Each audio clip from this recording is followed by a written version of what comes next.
There is plenty of information and opinions provided by health experts worldwide, but do you really have a clear picture of what you should do to improve your health?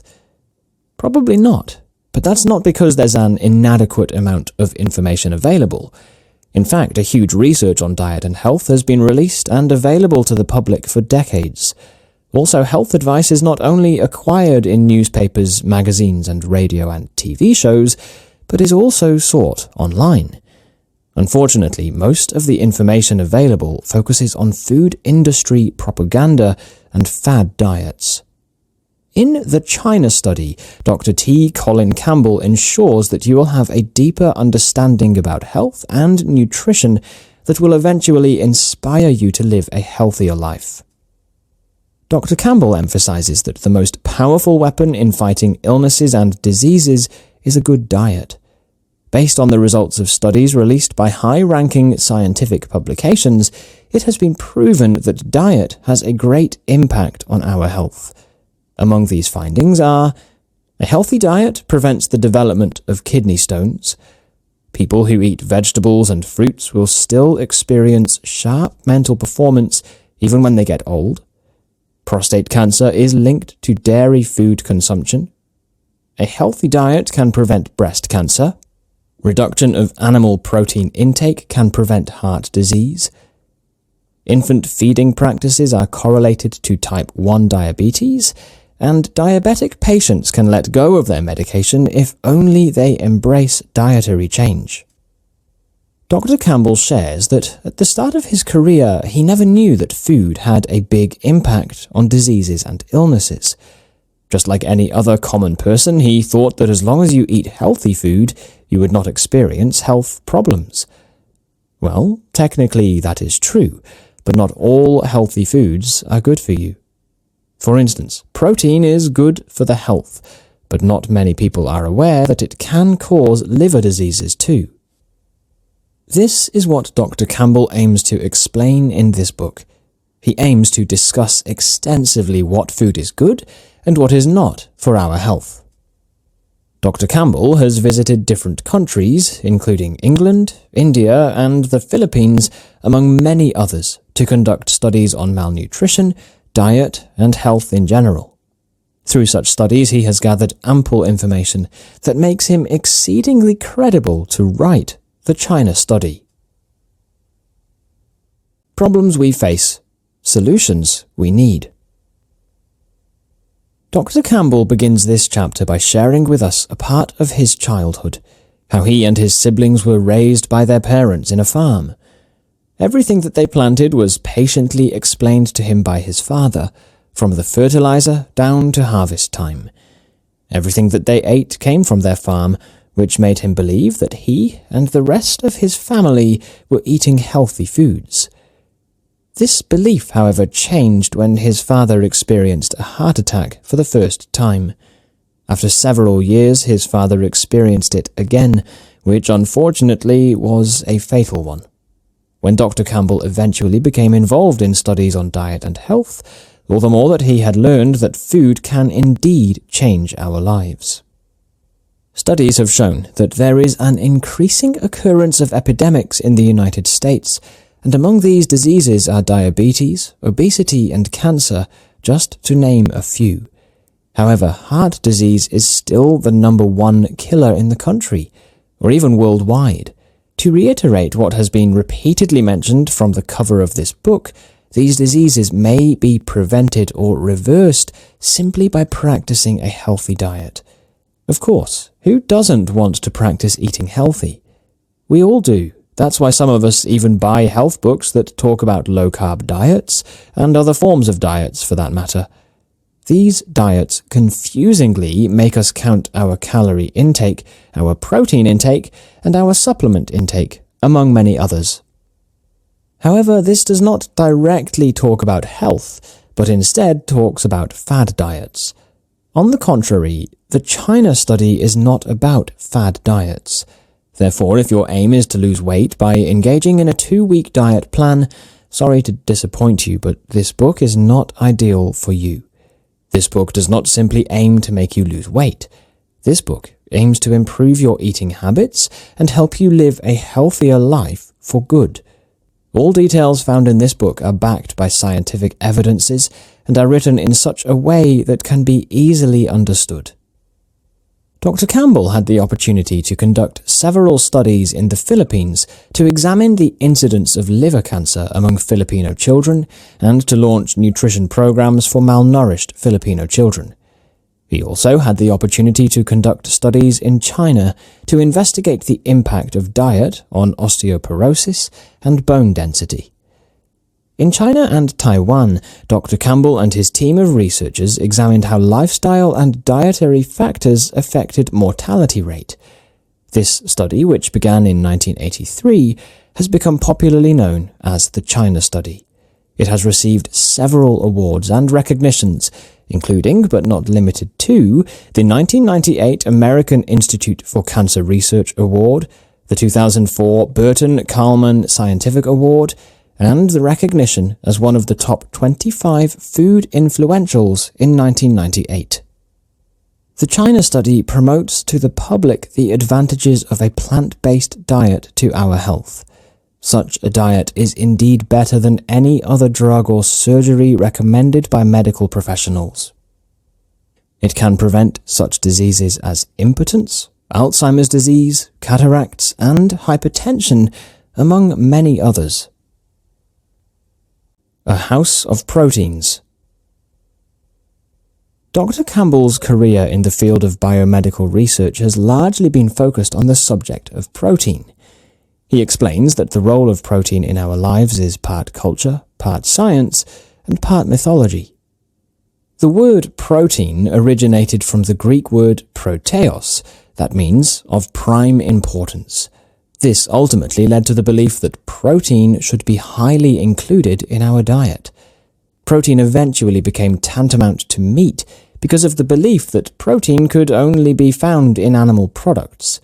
This is the reason why, when people are asked to name a food high in protein, most of us would initially think of beef.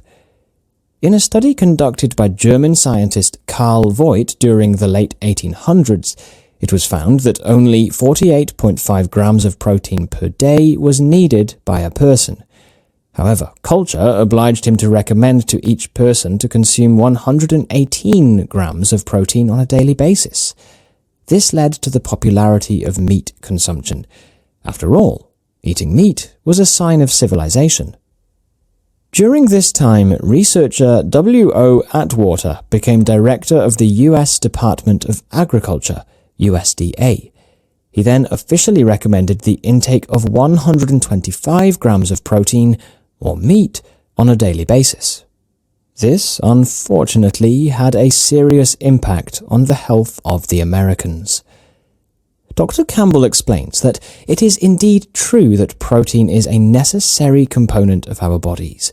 It has several advantages to our health, including functioning as transport molecules, structural tissue, hormones, and enzymes, among many others.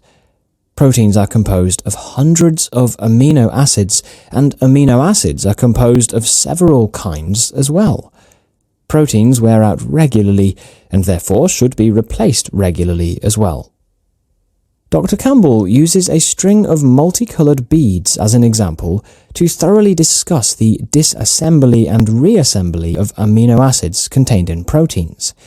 He states that in the course of reconstructing a new string of multicolored beads, it must be ensured that if, for example, the blue beads are lost, then they should also be replaced. If, during the reconstruction, you have completed all the other colors except for blue, then the new string of beads you are making will slow down until such time that you collect enough blue beads again. This concept is similar to how new tissue proteins are made to replace the worn-out proteins. To replace worn-out proteins, the tendency is to eat animal products even if we know that we can get protein from plants too. In this chapter, Dr. Campbell recounts his experience of becoming involved in a nutrition project in the Philippines. During that time, he was a faculty member at the Virginia Polytechnic Institute and State University, also known as Virginia Tech, together with Professor Charlie Engel. It was Engel who became interested in coming up with an international program for malnourished children. The program in the Philippines began in 1967, during which Dr. Campbell visited the Philippines frequently while Engel lived full-time in Manila. The program focused on nutrition literacy for the mothers of malnourished children. Turning off cancer. Cancer is one of the most dreaded diseases among Americans, if not the most. Extreme panic occurred when the media started to report about the cancer-causing chemical known as the carcinogen. Results of initial studies indicated that carcinogen was noticeably present in the apple industry.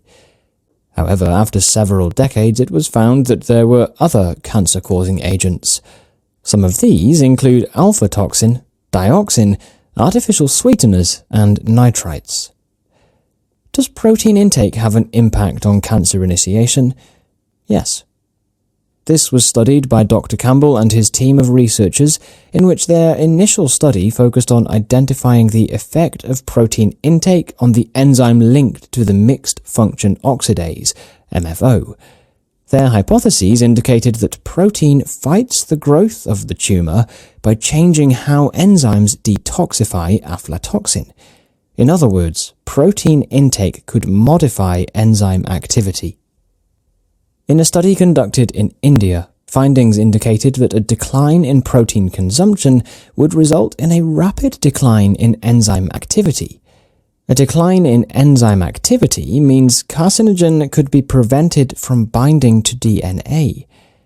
In other words, less protein consumption means less risk of getting cancer.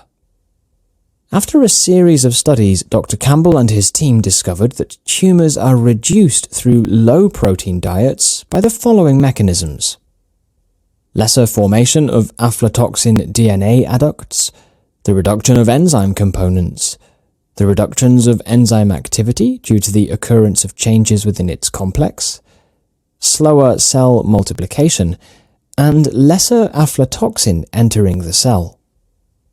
The three stages of cancer are known as the initiation, the promotion, and the progression. In this chapter, Dr. Campbell uses planting a lawn as an example to analyze the cancer process. He explains that initiation is the stage when seeds are planted in the soil, promotion is the stage when the grass begins to grow, and progression is the state when the grass begins to grow out of control, rapidly invading the driveway, the sidewalk, and everything else. The initiation stage can occur in a short span of time. In fact, it can all happen in a matter of minutes. In the promotion stage, cancer-prone cells are formed, ready to multiply and ready to be noticed. However, promotion can be reversible because cancer growth may still be prevented. In this stage, dietary factors are critical. There are foods that further promote cancer growth, while there are also foods that slow down cancer growth. Therefore, there is a chance for a cancer patient to not move to the progression stage. However, if advanced cancer cells develop and have caused final damage, it then means that the tumor may invade other tissues. According to Dr. Campbell, the promotion stage was the most challenging cancer stage to study, as it involved a vast amount of both time and money. However, it was during this time that he and his team had learned about measuring microscopic clusters of cancer-like cells known as foci. Results of studies indicated that protein consumption is correlated to foci development, regardless of the amount of aflatoxin intake. Lessons from China. When Zhou Enlai, the former premier of China, was afflicted with cancer in 1970s, he initiated a research to thoroughly investigate the disease, which during that time was not totally understood by the public. The research focused on the mortality rates related to more than 10 types of cancer. It was conducted in over 2,000 counties in China, involving over 800 million locals. In this research, it was found that different types of cancer were prevalent in different counties.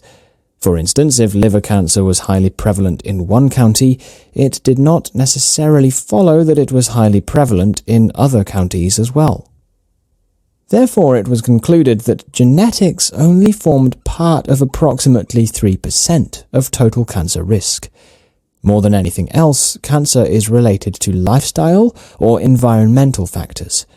These findings were further strengthened by succeeding studies, including one that was published and released in the 1980s specifically for the US Congress. This research was also further studied by Dr. Campbell with Chinese scientist Junxi Chen.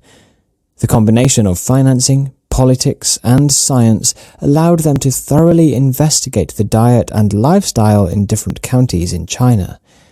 Together, Dr. Campbell and Dr. Chen formed a team that also included Dr. Junyao Li and Dr. Richard Pito. It was recognized as the first major research project involving both the United States and China. Knowing that the project was well funded, the research team decided to conduct a series of highly extensive studies. They began by visiting over 60 counties in China to conduct questionnaire surveys and blood tests involving over 6,000 adults.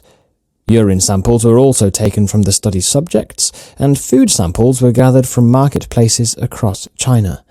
The researchers intentionally chose rural and semi-rural areas in order to gather adult subjects who lived in the same area since the day they were born. This allowed them to study the health of their adult subjects that had been eating the same types of food for a long period of time. It ultimately paved the way to learning more about diseases, diet, and lifestyle. One of their important findings included the fact that the majority of the Americans' protein intake comes from foods that are animal-based, whereas in rural China, animal-based foods only account for 10% of the population's protein intake. As the researchers continued to examine the study subjects, it was eventually concluded that the diseases prevalent in all counties could be divided into two groups, namely the diseases of poverty and the diseases of affluence. The diseases of poverty focused on those found in rural agricultural counties, while the diseases of affluence were those found in economically developed counties. The diseases of poverty focused on those found in rural agricultural counties, while the diseases of affluence were those found in economically developed counties. The diseases of affluence could also be called diseases of nutritional extravagance, while the diseases of poverty could also be called nutritional inadequacy and poor sanitation. During the China study, the main question was whether the diseases prevalent in different counties were highly dictated by their dietary habits. When Dr. Campbell and his team studied the diet and lifestyle of people with the diseases of affluence, it was found that blood cholesterol was the disease's strongest predictor. Diseases of affluence. In the United States, people love to eat like they are kings and queens, and such eating habits unfortunately lead to diseases of affluence, such as diabetes, obesity, Alzheimer's disease, stroke, cancer, and heart disease. Through the course of Dr. Campbell's research, his team discovered that such diseases are, to some extent, unknown in rural China. These are unknown to those who still embrace traditional culture in which people are content in eating whole plant foods. However, when people start gaining wealth, some deviate from traditional culture and begin to buy and eat refined plant products, dairy foods, and meat. They become acquainted with soda, cookies, and the like. Apparently, the diseases of affluence originate from unhealthy diet and lifestyle. People with these diseases do not get hungry. In fact, they have money to gorge on any types of foods, which in most cases are unhealthy foods. To counteract the diseases of affluence, people must practice a whole foods, plant-based WFPB diet. Broken hearts. Sadly, more and more women are being afflicted with breast cancer. If we were to ask what disease poses the highest risk among women, whether breast cancer or heart disease, people would probably answer breast cancer. This is, however, wrong. The mortality rate of women from heart disease is remarkably higher than the mortality rate from breast cancer. The truth is, heart disease is still the #1 cause of death among Americans, regardless of gender. On June 25, 1950, North Korea attacked South Korea and caused the death of hundreds of male soldiers.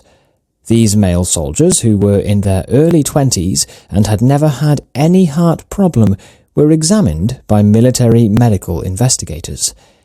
In their study, they discovered that approximately 80% of the hearts examined had large evidence of heart problems.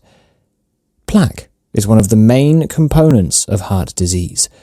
One surgeon stated that wiping a plaque-covered artery using a finger feels like running a finger across a warm cheesecake. A person whose coronary arteries have a plaque buildup means that he has a heart disease to some extent. Going back to the study involving the male soldiers that were killed in Korea, the researchers discovered that 1 out of 20 hearts dissected had plaque, that the arteries were 90% blocked. According to Dr. Campbell, the most influential research on heart disease by far is the Framingham Heart Study, which was conducted in Framingham, Massachusetts. Several scientists headed to the city to study the development of lesions in the heart and how they eventually led to heart attacks. In this research, it was discovered that hearts could be compared to automotive engines. They simply wear down as they get older. Scientists concluded that there was nothing anyone could do about it but to slow down its wearing down through a preventative program. Prior to the Framingham Heart Study, several scientists were already conducting research not just on how to prevent heart disease, but also how to treat it. These scientists were the ones who recognized that experimental animals suffered from atherosclerosis due to excess cholesterol and fat intake, blood cholesterol level increased due to cholesterol consumption, and high blood cholesterol indeed was related to heart diseases, among others. In 1946, Dr. Lester Morrison initiated research on identifying the correlation between dietary fat consumption and the incidence of atherosclerosis. His study subjects included a group of heart attack survivors undergoing a normal diet and another group of heart attack survivors undergoing an experimental diet. Obesity. In the United States, 1/3 of adult Americans are suffering from obesity. Worse, this rate is continuously increasing. But what is more depressing is the fact that 39% of the young American population is also suffering from obesity, and 15% of the American children are facing the risk of becoming obese. Overweight children will more likely face several medical problems compared to those who are not. They might eventually suffer from different deadly diseases such as diabetes, hypertension, and sleep apnea, among others. Apparently, an obese child will more likely turn into an obese adult, and sadly will most likely encounter more health problems. However, more than anything else, the issue is actually not about death, but about not being able to do enjoyable things in life. For instance, if you are an adult suffering from obesity, you might not have the chance to play with your grandchildren.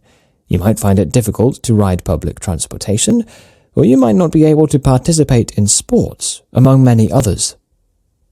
Obesity might not only affect your physical mobility and social life, it will also affect your self-perception, mental health, and career. Do you know anyone who eats whole grain foods, fresh vegetables and fresh fruits, and seldom eats junk foods and meats? If you do, have you noticed his or her body size? Have you noticed how physically and mentally active they are? That is actually the solution to fight obesity: a whole foods, plant-based WFPB diet and exercise. Moreover, a WFPB diet should not be practiced only as a quick fix fad, but instead should be sustained and embraced as a lifestyle change. This will indeed ultimately help minimize the risk of chronic disease. People with the most excess weight are also the ones who shed the most pounds when they practice a WFPB diet. Losing weight slows down following the initial weight loss, but will nonetheless continue to lose weight as long as they stay on the diet. Embracing a WFPB diet will consistently result in good health over the long term. There are different types of vegetarian diet, but it does not mean that they are all considered a WFPB diet. There are people who call themselves vegetarians, but they simply replace meat with refined carbohydrates, added oils, and dairy foods. These are not nutritious foods, and therefore people under this diet can be called junk food vegetarians. There are vegetarians who seem not to lose weight. This is because of the fact that they do not engage themselves in any physical activity. Dr. Campbell does not oblige his patients, and you, to count calorie intake. He states that we all can eat as much as we can and still be able to lose weight by making sure that we consume the right kinds of foods. He does not encourage us to deprive ourselves from eating. He emphasizes that as long as we provide our bodies with the right food, it will then do the right thing for our bodies. Diabetes. In the United States, there were approximately 30 million Americans suffering from diabetes as of 2012. The sad fact is that there were more than 200,000 American children with diabetes. Another sad fact is that up until now, these figures are increasing, and this is in the United States alone. It is depressing to know that even children suffer from the disease that used to be reserved only for people above 40 years old. Now, even toddlers with diabetes exist. Due to such incidents, drugs and surgery for diabetics are highly available. However, these do not cure the disease, but instead only allow diabetics to continue to function and somehow maintain a normal lifestyle. Thus, their drugs and surgery are known as lifetime medications, which make the disease a costly one. Like how it is described in the previous chapters, diabetes is a disease of affluence. It is of common knowledge that the two main types of diabetes are type 1 and type 2. A person with type 1 diabetes has dysfunctional insulin-producing cells of the pancreas, preventing him from producing enough insulin for his body. A person with type 2 diabetes is capable of producing insulin, but his body fails to recognize this. This incidence is commonly known as insulin resistance. Several studies have been conducted regarding this disease, and some of the findings include the following. Increased fat consumption was correlated with a higher chance of getting type 2 diabetes in Colorado. There was an increasing incidence of children with type 2 diabetes in Japan. The incidence of diabetes in England and Wales plummeted between 1940 and 1950 due to changes in food consumption brought about by World War II. And women in Iowa who were free of diabetes contracted the disease after 6 years, among many others. One of the scientists who have conducted research on diet and diabetes is James Anderson. He investigated the impact of a high-fiber, high-carbohydrate, low-fat diet on a group of patients with type 1 diabetes and another group of patients with type 2 diabetes. All patients controlled their blood sugar levels by taking insulin shots, but all of them were not overweight. Initially, Dr. Anderson provided his study subjects with a diet approved by the American Diabetes Association. He eventually shifted them to an experimental diet that mainly consisted of whole plant foods. After several weeks, he found impressive results, specifically in terms of weight, cholesterol levels, and blood sugar levels. A research team at the Pritikin Center also conducted research on the impact of a low-fat, plant-based diet and exercise on patients with diabetes. After approximately 1 month, the majority of their study subjects were able to successfully discontinue their medications. The researchers concluded that adapting such diet and exercise in the lifestyle of diabetics would ultimately allow them to be free from the disease. Common cancers: breast, prostate, large bowel, colon and rectal. Dr. Campbell has conducted numerous studies on different types of cancer, including pancreas, breast and liver, among others. His remarkable effort to thoroughly examine this subject allowed him to be recognized by the American Institute for Cancer Research as a Research Achievement Awardee in 1998. He recounts his experience of having a phone conversation with a woman whose family had a history of breast cancer. She said that she was afraid that her daughter would contract the disease as well. He then emphasized to her that genetics only has a little impact on contracting cancer. Women raise their risk of breast cancer due to high blood cholesterol level, high female hormone levels in the blood, late menopausal age, and early age for first menstruation. Unfortunately, these occurrences are highly related to a diet rich in refined carbohydrates and animal foods. Studies related to the mortality rate for colorectal cancer indicated that rate is higher in more developed countries compared to less developed ones. Further studies aimed to assess whether this occurrence was due to genetics or environment.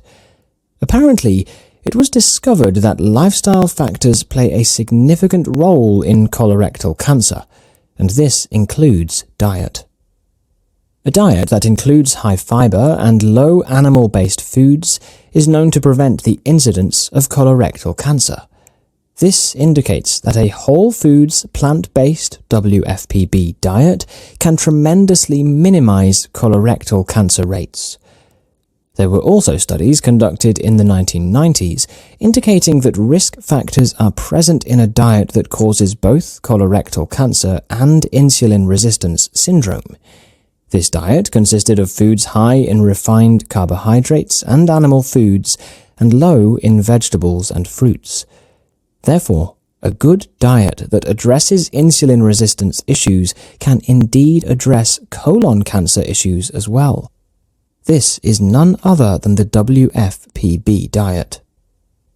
When it comes to prostate cancer, studies showed that consumption of dairy products is linked to prostate cancer. Findings indicated that men who highly consume dairy products will most likely double their risk of getting prostate cancer. In other words, men who highly consume animal-based foods will most likely face the risk of contracting prostate cancer. Dr. Dean Ornish led several studies on the impact of a plant-based diet on reversing heart diseases. He then conducted studies on the impact of the same type of diet on treating men with prostate cancer instead of letting them undergo medication, radiation, and surgery. In one study, his subjects included a group of patients who were prescribed standard care and another group of patients who underwent a program consisting of exercise, stress reduction, and WFPB diet. Findings indicated that diet and lifestyle change are definitely capable of helping eliminate or reverse prostate cancer. These are exactly the same findings in studies focusing on halting or reversing advanced heart diseases. Autoimmune diseases. There is difficulty in treating autoimmune diseases, and the body attacks itself systematically. Patients with this type of disease experience progressive loss of mental and physical function.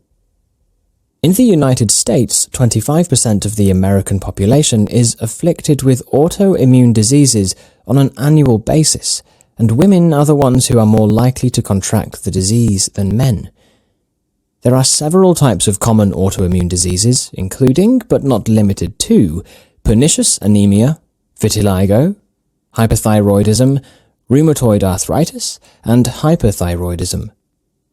Dr. Campbell describes the immune system as a system similar to a military network that aims to fight invaders.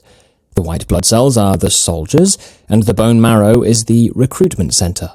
The soldier cells and the recruitment center cells team up to come up with defense plans. To team up, they have to meet at control centers and command centers. When teams are formed, they are able to effectively fight different circumstances and invaders. An example of invaders is antigens. When a person has a strong immune system, it effectively destroys these antigens. Unfortunately, these antigens that attack our body cells may come from the food we eat. For example, some proteins go directly from the intestine to the bloodstream during the digestion process and fail to break down into the amino acid parts. These undigested proteins may be referred to as the invaders that attack and destroy the immune system. Multiple sclerosis, MS, is one example of autoimmune diseases, and over 300,000 people in the United States are afflicted with it. MS is common among people whose age ranges from 20 to 40 years and is more common among women than men. It was in 1940s when Dr. Roy Swank conducted the very first study on the correlation between MS and diet. His study subjects included over 100 MS patients who were asked to undergo a diet consisting of low saturated fat. He categorized the study subjects into two groups, one as good dieters and the other as poor dieters, mainly because some strictly and willingly followed the diet, while some refused to follow. The study subjects were monitored for 34 years, but the summary of Dr. Swank's work was only finished in 1990. Results showed that a diet low in saturated fat indeed noticeably minimized the progression of MS. He reported that 80% of the poor dieters died, while only 5% of the good dieters died. With all the available research on diet and health, it has been proven that animal foods, specifically cow's milk, are not beneficial to patients with autoimmune diseases like MS and type 1 diabetes. Wide-ranging effects: bone, kidney, eye, and brain diseases. Dr. Campbell discusses the impact of plant-based foods on other common diseases in the United States. These include Alzheimer's disease, cognitive dysfunction, blindness, kidney stones, and osteoporosis, among others. These diseases may not be as fatal as the diseases tackled in the previous chapters, but their incidence is also correlated to diet.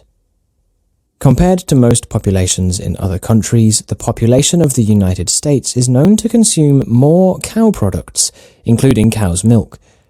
With this fact, the notion is that Americans are supposed to have stronger bones than people in other countries.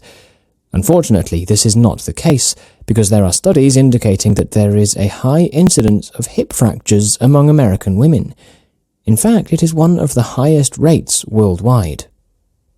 In 1992, a research team from Yale University School of Medicine conducted a study to investigate the relationship between bone fracture and animal protein intake in several countries. Findings showed that acid load increases in the body due to animal protein consumption. This indicated that plant protein is indeed better than animal protein. If you do your research on kidney stones, you will learn that the symptoms of this disease include frequent urination, abdominal pain, restlessness, and nausea, among many others.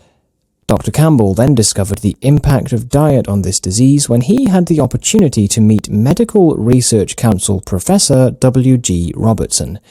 He learned from Professor Robertson that animal protein consumption results in the formation of kidney stones. Cataracts and macular degeneration are only two of the eye diseases contracted by Americans. If you guessed that animal protein consumption has something to do with contracting these eye diseases, you are indeed correct. There are studies proving that blindness resulting from macular degeneration could be avoided by eating the right kinds of foods. In one of the studies conducted regarding this disease, researchers examined more than 300 study subjects suffering from advanced macular degeneration and more than 500 study subjects suffering from other types of eye diseases. Dr. Campbell also tackles Alzheimer's disease in this chapter, and yes, animal protein consumption also has something to do with it. Studies state that 1% of people over 60 years old have Alzheimer's disease. Unfortunately, every 5 years, this figure doubles, and it is the top 6 cause of mortality among Americans in the United States. There are over 5 million people afflicted with the disease, and half of these figure die on an annual basis. Worse, there is likelihood that approximately 14 million Americans will contract this disease by 2050. The Good Nutrition Guide. Dr. Campbell recounts his experience while dining in a restaurant which had a low-carb meal in its menu. This meal consisted of a plateful of pasta with vegetables. How could it be considered a low-carb meal if most of the calories in it came from carbohydrates? He feels the same way when some restaurants, if not most, list cinnamon buns, breads and salads as low-carb meals, when clearly majority of the calories come from carbohydrates. Carb meals were actually popularized by Dr. Atkins in his book, Dr. Atkins's New Diet Revolution, which was eventually replaced by the South Beach diet. The latter was said to be safer and easier to follow than the Atkins diet. The South Beach diet prevents dieters from consuming sugar, baked goods, pasta, potatoes, rice, and bread, and even fruits in the first 14 days of the diet program. Beginning on the 15th day, dieters can start eating carbohydrates once again, until, without them probably noticing it, they have gone back to eating what may be described as the typical American diet. This also means consuming as much meat as they can. Perhaps this is the reason for the South Beach diet's popularity. But how can such a diet be considered different from that typical American diet that causes cancer, Alzheimer's disease, blindness, kidney stones, and heart disease, among many others? Unfortunately, Americans may be misinformed and lack nutrition awareness. Eating right. 8 Principles of Food and Health. Dr. Campbell emphasizes that if you change your diet based on the details indicated in this book, there is likelihood that you will experience the following benefits: beat arthritis, prevent Alzheimer's disease, prevent high blood pressure, relieve constipation, prevent stroke, prevent impotence, maintain strong bones or get stronger bones, minimize if not eliminate intake of pharmaceutical drugs, prevent undergoing surgery, avoid or treat diabetes, maintain good eyesight, minimize risk of cancer, weight loss, increase energy, minimize or normalize blood cholesterol level, younger looking and feeling, have a longer life, among many other health benefits. In this chapter, the first principle tackled is about the fact that the consumption of whole foods is better than consuming different types of foods. We falsely believe that we get the same nutrition as when we eat whole foods. The second principle emphasizes that we should not rely on dietary supplements, as these are not a solution to achieve good health. These supplements may contain nutrients, but they can never replace the nutrients found in whole foods. These have become popular because of the fact that we are not willing to adjust to healthy eating habits, and instead of doing so, we would rather take dietary supplements, thinking that these make us healthy. The third principle highlights the truth about plant-based foods, that these are absolutely better than animal-based foods. What many of us don't know is the fact that there are evident nutritional differences between plant-based and animal-based foods. The fourth principle emphasizes that genetics have little to do with diseases. Several studies have been conducted indicating that genetics should not be blamed for the similarities in contracted diseases. Findings showed that environment, including nutrition, controlled gene expression. The fifth principle focuses on the capability of nutrition to control the negative impact of chemicals to the body, while the sixth principle indicates that the nutrition that allows us to avoid diseases on the onset is capable of reversing such diseases in the long run. The seventh principle emphasizes that the nutrition that has benefits for a single chronic disease is capable of maintaining our good health over the long term, while the 8th principle highlights the same thing. Good nutrition is equivalent to good health over the long term. How to eat.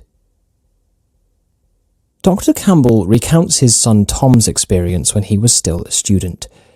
Tom, who is Dr. Campbell's collaborator on this book, was asked by a classmate why he did not eat meat. It wasn't that he didn't eat meat, it's just that Tom had gotten used to consuming whatever was on their dining table.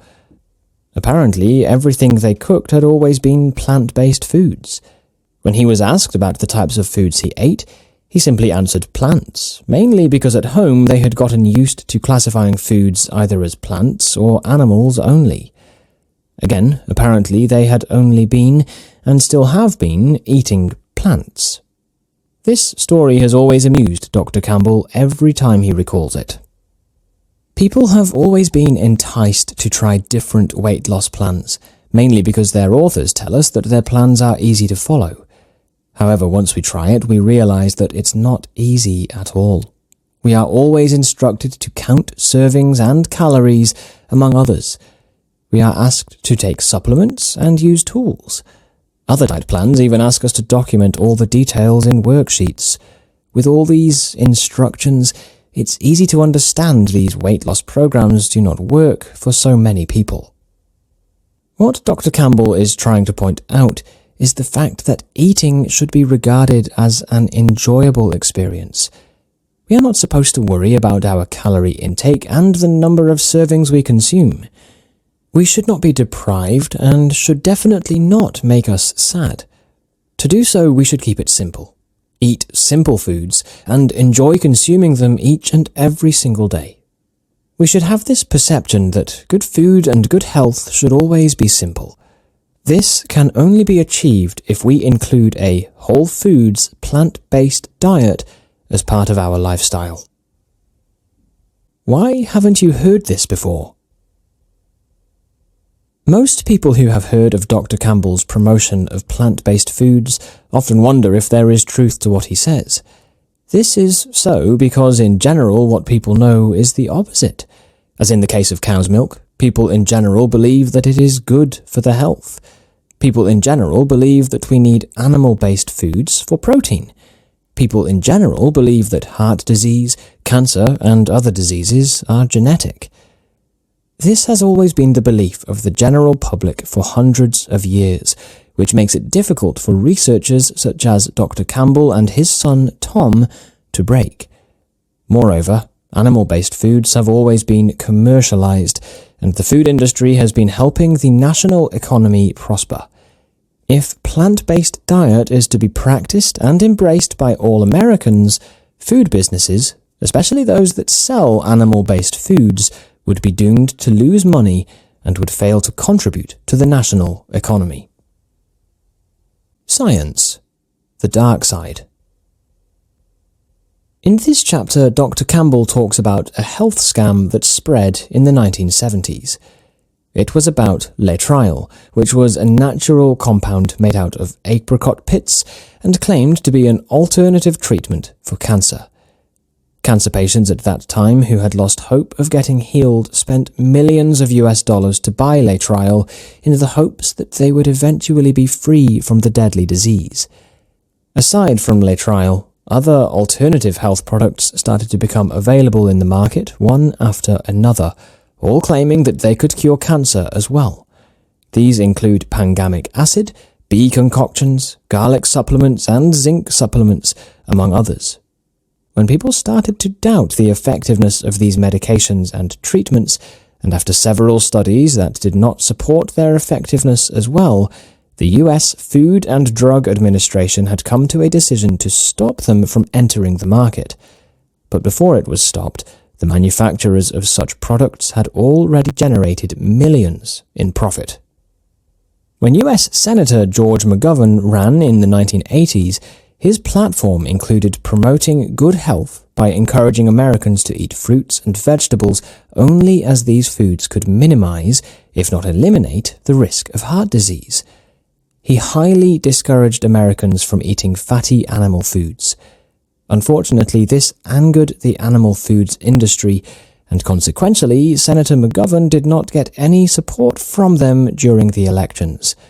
Senator McGovern claimed that a big percentage of his loss in politics was due to this issue. Scientific reductionism. Dr. Campbell begins this chapter by recounting how they summarized the China study in the 1980s. In order to make the study on diet and cancer detailed, the researchers included sections that focused on each nutrient and nutrient group.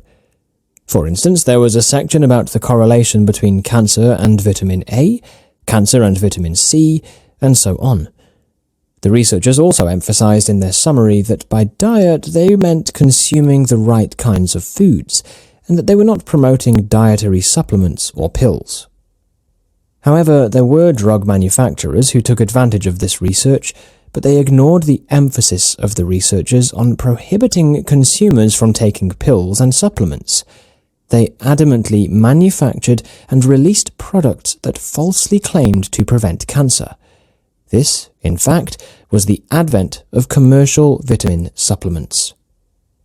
One of the manufacturers of these supplements was General Nutrition Inc., which even established hundreds of general nutrition centers nationwide. They offered a product they called Healthy Greens, and even mentioned in their advertisement the report summary released by the National Academy of Sciences.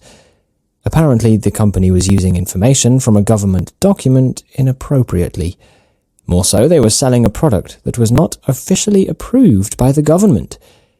The company then had a court battle against the U.S. Federal Trade Commission that lasted for years. General Nutrition Inc. spent millions of US dollars in this case, which was different from the thousands of US dollars they spent for settlement. In this legal battle, Dr. Chapman was recommended by the National Academy of Sciences to be their expert witness because he was one of the authors of the study. Dr. Chapman and his co-researchers came to a conclusion that perhaps their decision to provide a separate chapter for each nutrient resulted in a misconception or a loophole about individual nutrients. The science of industry. All of us are clients of hunger and death because we spend money several times a day to eat, and after a lifetime of consuming foods that we love, we then die. This cycle apparently means that the food and health industries tremendously profit from us. In the United States, this is absolutely true, as these industries have always been the most influential ones in the country. Businesses under such industries compete for your money. Then there are also organizations that have an annual budget with the aim of augmenting demand for the products they endorse. Among these are the Florida Citrus Processors Association, American Meat Institute, International Sprout Growers Association, and National Dairy Council. They exert their efforts to improve the appeal of their products and increase their market share. Of course, one way of doing so is to claim that their products have this much nutritional benefit. The truth is that their products are consisted of nutrients that are known to fight diseases, but it is possible that their products do not contain enough nutrients to battle or prevent diseases. What this process indicates is that businesses use the science of nutrition in their marketing campaigns.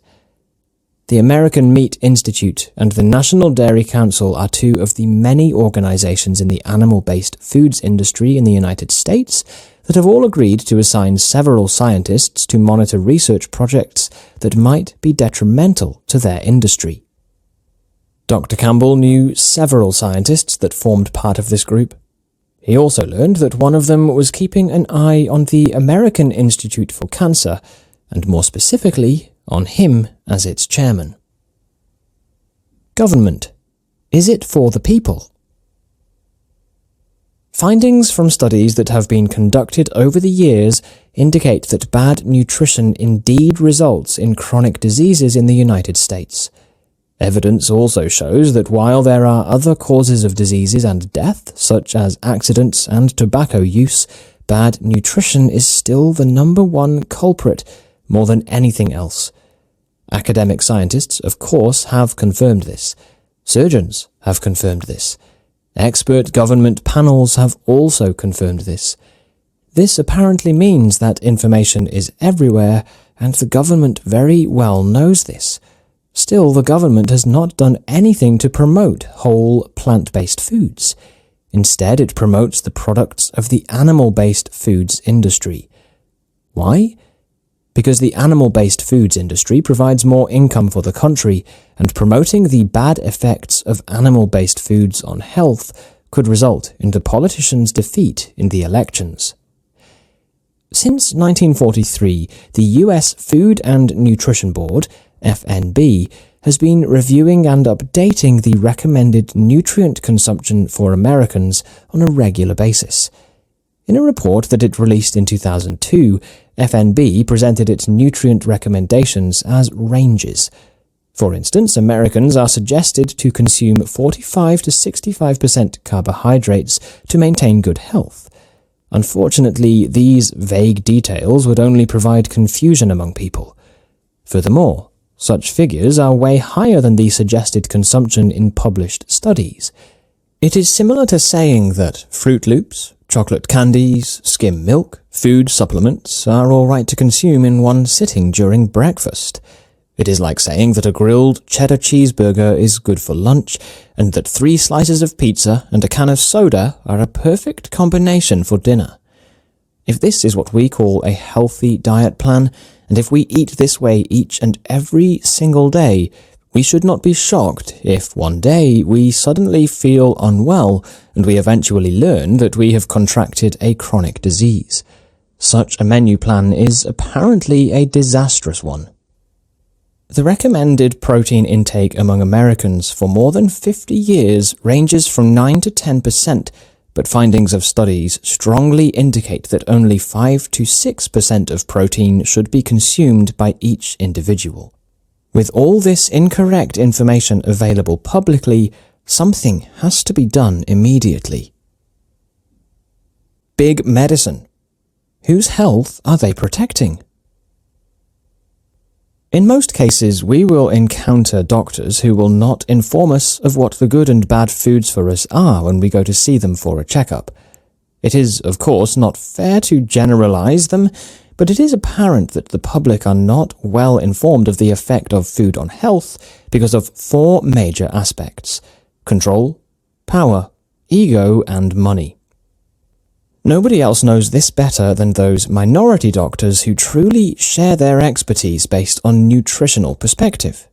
Dr. Campbell knows a few of these doctors, and 2 of them are Dr. John McDougall and Dr. Caldwell Esselstyn Jr.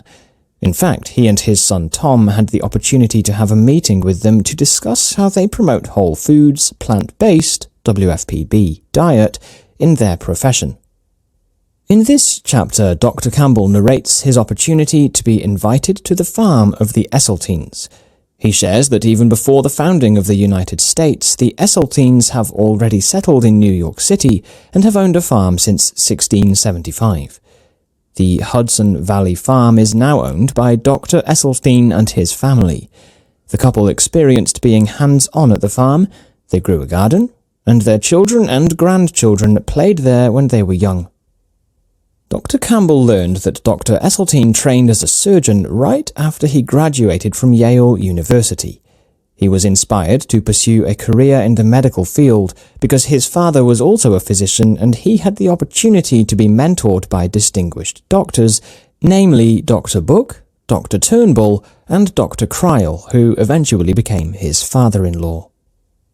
Dr. Esselstyn's decision to learn more about preventative medicine and good nutrition resulted from the fact that he lost those 4 men due to cardiovascular diseases. He started reading works by Dr. John McDougall, who was known for his book on health and diet titled The McDougall Plan. He then started reading other scientific literature that opened his mind to the impact of meat, fat, and refined food consumption on the diseases that people contract. Following this realization, he began recommending his heart patients to have a low-fat, plant-based diet. Academia. This chapter is not available in the first edition of this book. and therefore the correlation between academia as an institution and the message that this book aims to convey to readers is only discussed in this edition. In this chapter, Dr. Campbell emphasizes that he does not intend to put blame on the food industry. Besides, he knows that the industry is simply doing its job to launch products and services to encourage the public to buy them. He does not intend to put blame on medical administrators and practitioners as well, because he knows that they simply depend on information that is available to them. Other institutions or groups, such as the media, cannot be blamed as well, because, just like medical practitioners, their reports are mainly based on information available to them. If we look at it closely, we will realize that each sector has specific responsibilities and interests that are different from one another. These differences then result in the confusion of the general public about health and diet.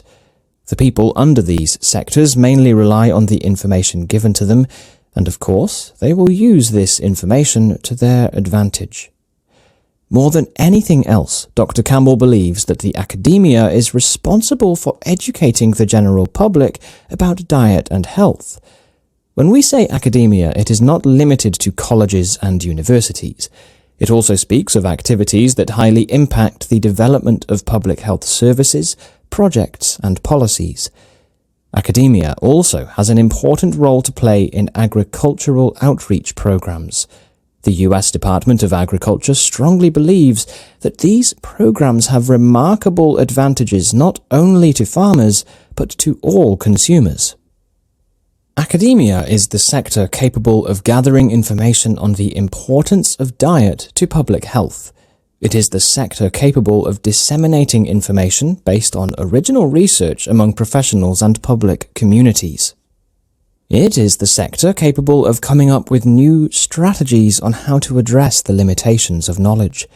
It is high time that we promote honest research and discourse. Repeating histories. In this chapter, Dr. Campbell recounts the opportunity he had to visit medical history libraries while he was in England in 1985. There, he had the chance to learn more about the history of diet and diseases. Among the libraries he visited were the Imperial Cancer Research Fund Library, the Royal Colleges of Surgeons Library, and the Bodleian Library in Oxford. He was amazed to learn about doctors who authored studies on cancer and diet more than hundreds of years ago. He learned about Dr. George McIlwain, who was able to publish over 10 books about health and medicine. Through his research, he learned about the deadly impact of alcohol, fat, and grease on cancer, and this eventually inspired him to become a vegetarian. It was McIlwain who made the concept of constitutional nature of disease popular.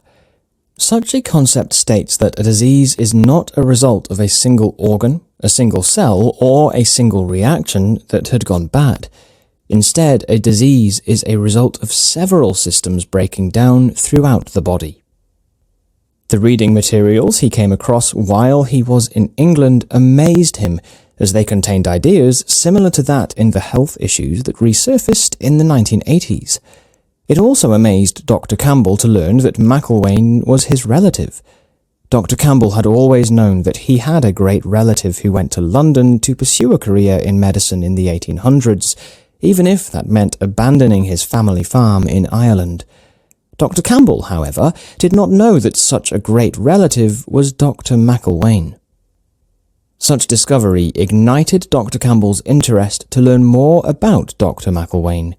He then went back to England, this time with his wife Karen, to further look into his relationship with him. There they learned that Dr. McIlwain lived in England most of his life, and that he was then buried in Messing. Dr. Campbell's efforts to conduct genealogical research led him to a conclusion that Dr. McIlwain was either his great-great-grandfather or great-great-uncle. Dr. Campbell and Dr. McIlwain both became vegetarian, both thoroughly examined the link between diet and disease, and both led similar careers. Dr. Campbell's wife once told him that if reincarnation was true, he was probably Dr. McIlwain in his past life. Dr. Campbell begins by providing his conclusion that in the world of healthcare, the most confusing and misunderstood word is probably nutrition. This is in spite of the fact that nutrition is the most frequently used word in healthcare. Dr. Campbell emphasizes that there are no pills and medical procedures that can equate to the potency of proper nutrition. Sadly, nutrition is not recognized in the medical profession as the status of medical expertise. The topic of nutrition is not extensively taught in medical schools, in spite of the fact that the National Institutes of Health is consisted of over 20 medical programs, centers, and institutes. Dr. Campbell has been in the field of medicine for over 60 years, and after all the studies he has read and conducted, he has given a simple definition of nutrition. It is the food's biological expression for health promotion. He then defines malnutrition as simply the opposite of it. Dr. Campbell emphasizes that research on individual nutrients are indeed good, but it is not helpful to the general public, especially when it comes to understanding the extensive health impact of nutrients when taken as food. The concept of holism must be embraced to truly experience and understand the effectiveness of nutrition. In other words, individual nutrients do not work as effectively when you're not getting all the different kinds you need at the same time. This book thoroughly explains the advantages of a whole foods, plant-based WFPB diet to the health of the general public. Dr. Campbell logically sheds light on the roles played by business and politics as to why plant-based foods are not promoted in the same way that animal-based foods are. This book is ideal for anyone interested in improving their eating habits, anyone interested in shifting from animal-based food consumption to plant-based food consumption, anyone who wants to prevent contracting a disease in the future, people who have contracted diseases such as cancer, obesity, heart disease, and diabetes, among others, anyone interested to learn the impact of plant-based food on our health, anyone interested to know that diseases result from the food we eat and that our genes should not be blamed for it, anyone interested to know the impact of business and politics on public health, students in the medical field, anyone in the medical field, anyone in the food industry, whether animal-based foods or plant-based foods, and politicians, among many others.